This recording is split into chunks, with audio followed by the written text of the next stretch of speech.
This is a problem from Unit 6 regarding percentages, where we're asked to use figure 14 from our handouts in that chapter, or in that unit, and identify what is Batesville Tire Company's percent of the yearly sales for October to December.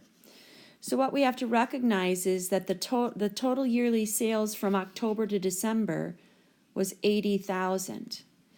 That 80,000 was out of the total of all of those months, and if you add all of those months together, they add up to 455,000.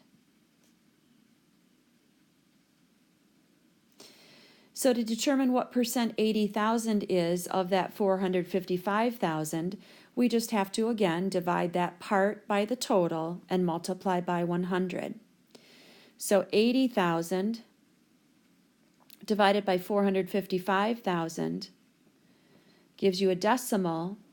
When you multiply that decimal by 100, you change it to a percent, and that turns out to be 17.6%.